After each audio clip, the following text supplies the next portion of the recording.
Yesterday, I posted a video where Deadmau5 talked about the dangers and the negative aspects of music production feedback. I did edit this video down from one of his streams. The video came out to be like a minute long.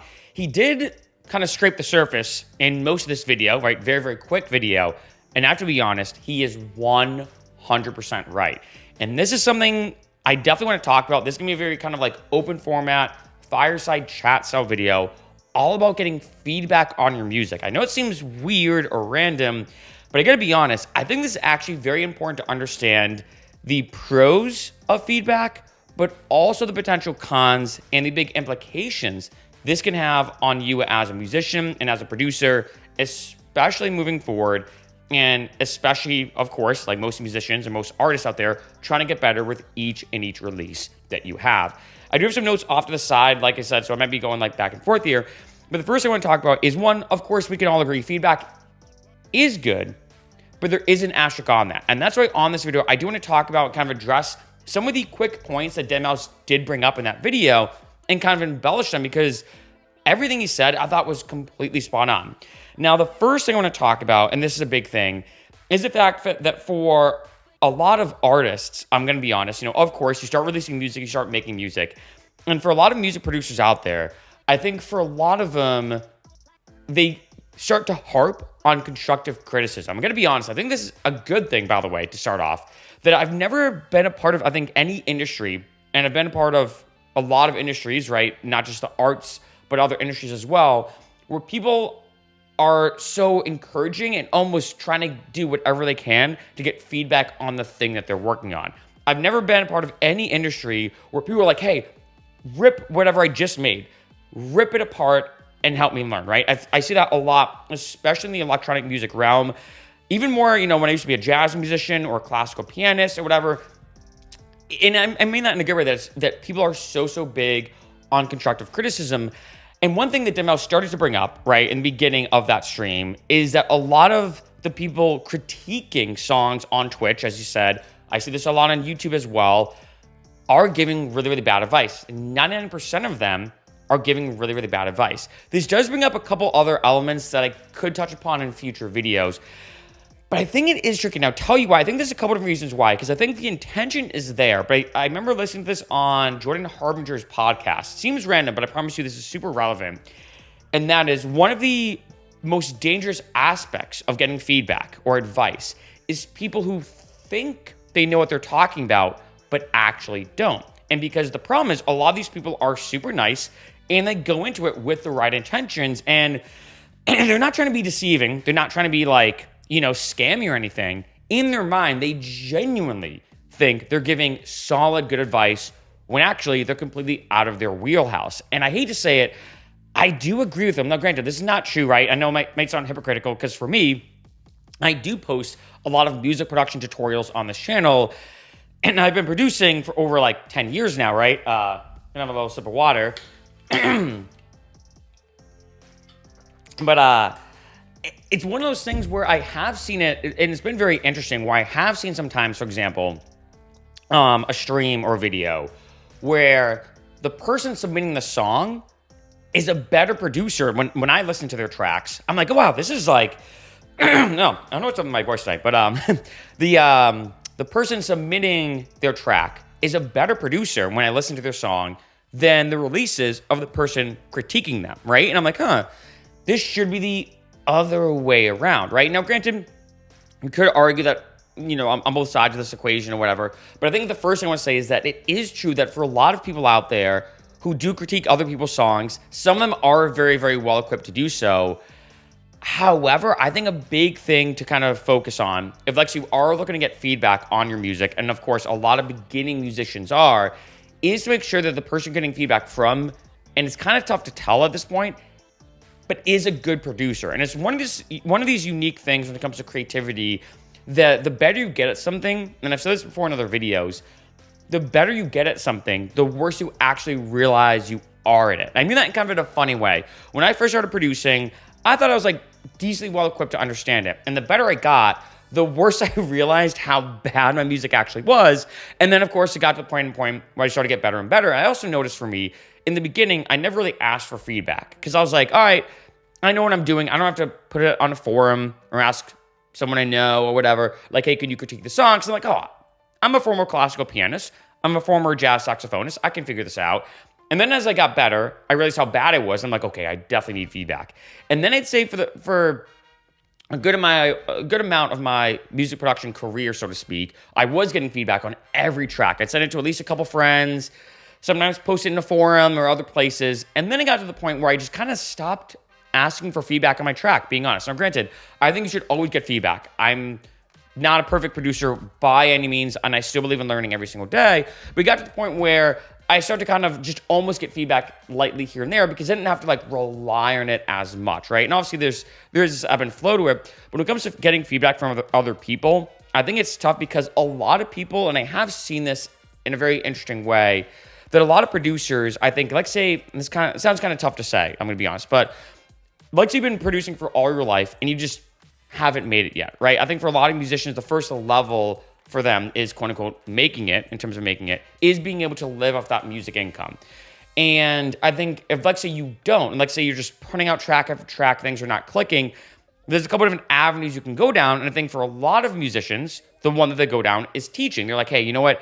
If I don't make it and things are just not working out, maybe I can teach. And so I think that's the path they go down. Now, granted, I think there is a lot of elements to making it as a musician, whole other subject for a whole other video. But I think for some people, they say, you know what, I'm just going to start, teaching or giving feedback because one, I can make money off it. And two, at least I can still feel like I'm doing music every day, that I'm still making music my job, even if I'm not performing, right?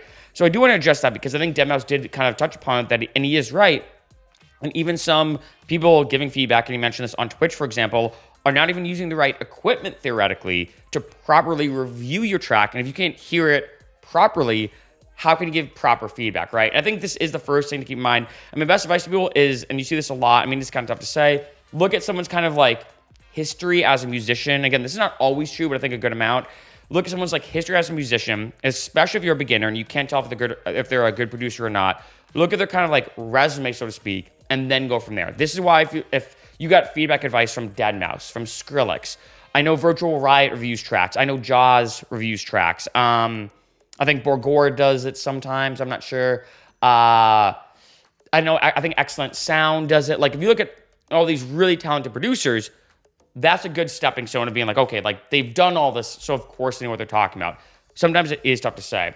Another thing I want to talk about, and this is a big thing, is the whole aspect of creativity versus technique. He did briefly touch upon this as well, that I think, let's say, if you have two producers, one of them, let's say, who just produces house music, and another one that just produces bass music, of course, yeah, certain technicalities of mixing and mastering and engineering are going to be similar regardless of the genre, but there are, of course, creative differences as well. And this is a big thing that's kind of tough to understand, and I noticed this looking back in hindsight, that when I would get feedback on my tracks, a lot of the times the feedback I got was the person saying, oh, you're doing this, I don't like it, so you should change it. So it was a creative piece of feedback. And I thought, as a beginning producer, I was like, oh, okay, I'm going to change it.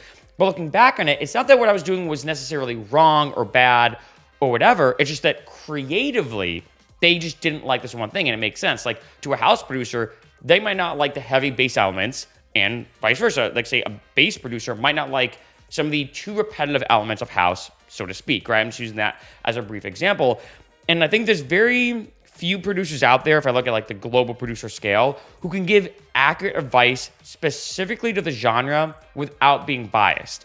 If someone, let's say, comes to a house head or a bass head, and they say, hey, like, if a house person goes to a bass person and says, hey, can you review my track?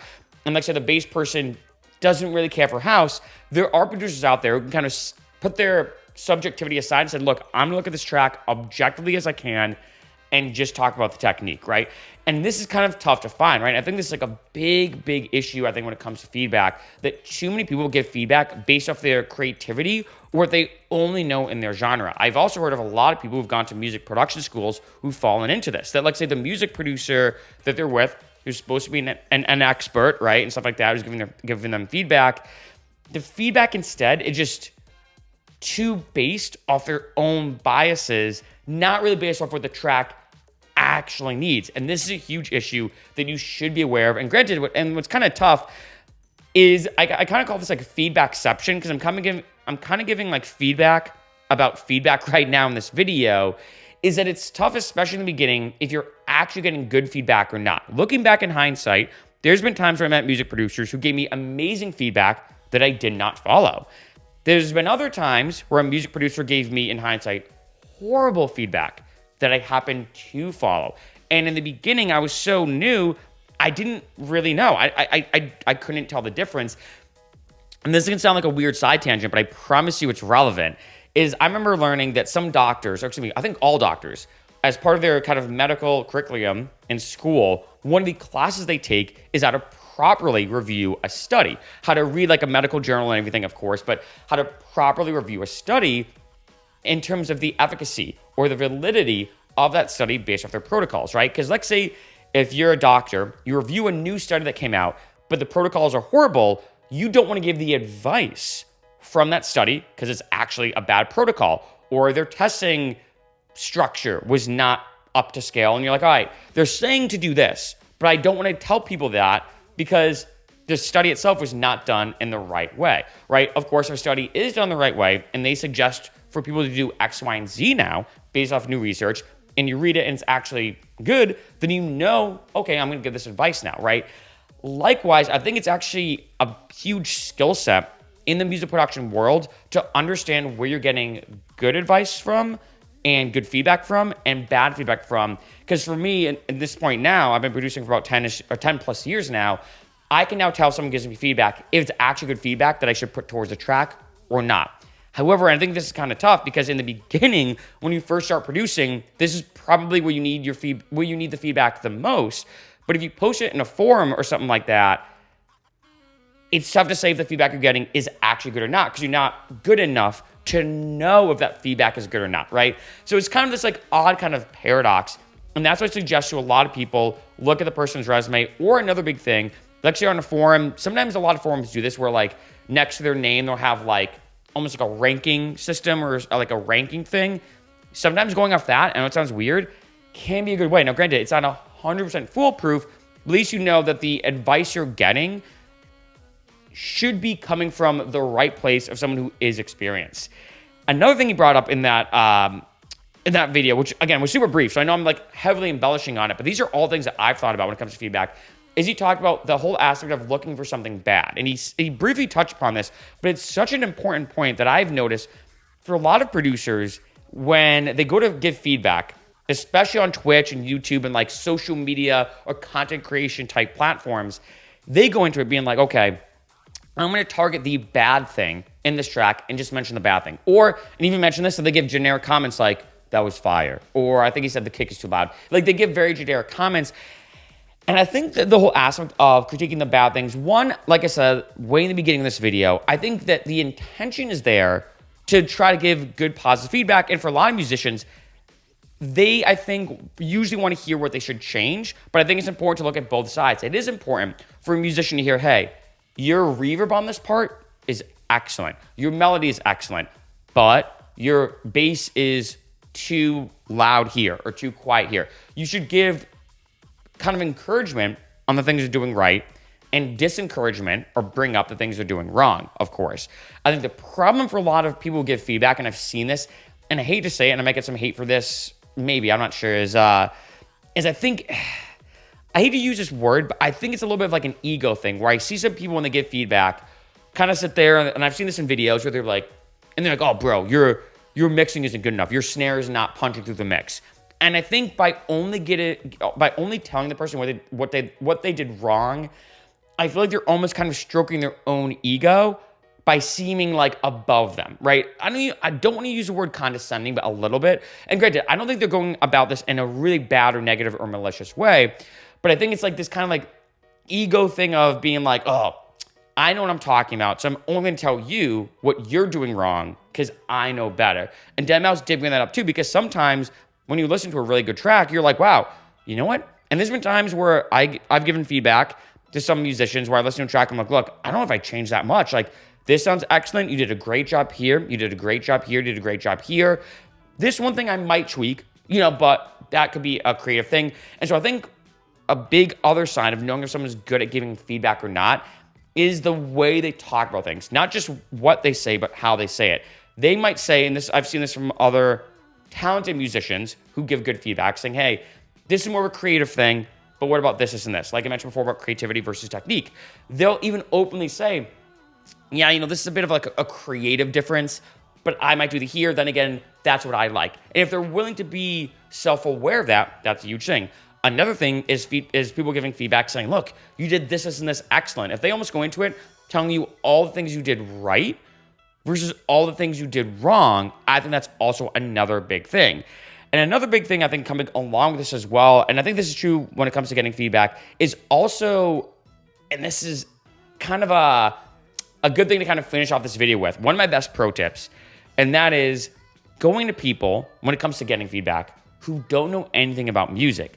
I'd rather get music production advice from somebody who is a 0 out of 10. They don't know anything about music. They've never even played an instrument. They don't know what a scale is, a chord, whatever. So someone who's a 0 out of 10 than someone who's a 5 out of 10, right? I feel like for me now, I mean, it's tough to say exactly. I only really like intensely look at feedback from maybe people who are like 8 out of 10 and above when it comes to music production. Granted, I think it's important to get feedback from everybody. I've gotten feedback from people who just started producing and like, you know what? They have a really good point, right? So I will say that. But I think the thing with people who've never produced or never done anything in music before, they just go off the song's feel. And I have to be honest, I've gotten the best production feedback from those people. So the best production feedback, and I think the reason why is they just go off the way the song makes them feel, the energy, the vibe, and just everything that's non-technical. Somebody who, let's say, listens to your song, who doesn't know anything about music, won't be like, oh, bro, the snare isn't hitting as hard as it should, or the kick is being drowned out by your bass and there's some phase cancellation. They don't say that. They'll just be like, oh, yeah, the bass part just doesn't sound big, or something like that. They'll give some generic comment, or they'll be like, oh, yeah, this is cool, but it seems kind of whatever, right? And I find that the best advice I've gotten, I'm not exaggerating, on my music, is from people who don't produce, because if you think about it, 99% of people don't produce, right? If you think about 99% of people listening to your song are not going to be analyzing how good your mix down was or whatever. And I think that is a super important thing to keep in mind and remember, that I think producers can sometimes be way too technical. And when it comes to feedback, some of the feedback they may get sometimes can be a little too on the engineering side, right? And I've heard a lot of musicians talk about this, from Sound Remedy to Porter Robinson. I'm sure there's a few other examples that I can think of, but that will do, and I've given this advice, that making a really good track and having a really good idea should always come first, and the engineering second, not the other way around. And I think that's important, especially when it comes to feedback, that if you think about it, just having a good idea in general is always gonna be more important. Like a really unique or creative idea or a catchy idea with okay engineering or production in terms of the technical aspects is always gonna be light years better than kind of a meh idea with mind-blowing production, right? I always believe in that, and that's why when it comes to getting feedback, let's say you're like, shoot, I don't know who to get feedback from. I know this feedback thing, of course, is important, right? Because especially in pretty much every genre or every field, you want to get constructive criticism. I think that's one of the best tools to get better at any craft, at any industry. And like I said, I mean this in a really good way. When it comes to electronic music, I've never been a part of any industry where people are so aggressive to get feedback. And not just feedback, get ripped apart. So many musicians, and I think this is a super amazing trait to have thick enough skin to be like, look, tell me the worst parts about my track, rip it apart, so that way when I go back, I can make it better, and I can get better from here on out, right? But I think a lot of musicians forget that the best feedback they can get, and especially if they want their track ripped apart, so to speak, or to get intense feedback, is to ask people who don't produce. And I think he didn't really briefly touch upon this whole aspect, but I think it is one of those things I did want to conclude this video with, because I'm telling you, most of the time, 99% of the time, the people listening to your music are probably not producers. 99% of the time, the people who are listening to your music are not probably even musicians, right? They're just people who like listening to music, and that's all they know. They're only looking at your track from a listener's perspective, not a creator's or a producer's perspective. And as a result, the advice they give is just kind of like, yeah, I'm just going to go off how this makes me feel. I'm just going to go off, I don't know any of the terms, the elements, or the names of anything. I'm just going to go off my overall vibe and my overall just take on this track, minus all this kind of stuff. And I'm telling you, at the end of the day, just trust me, that's some of the best feedback you can get.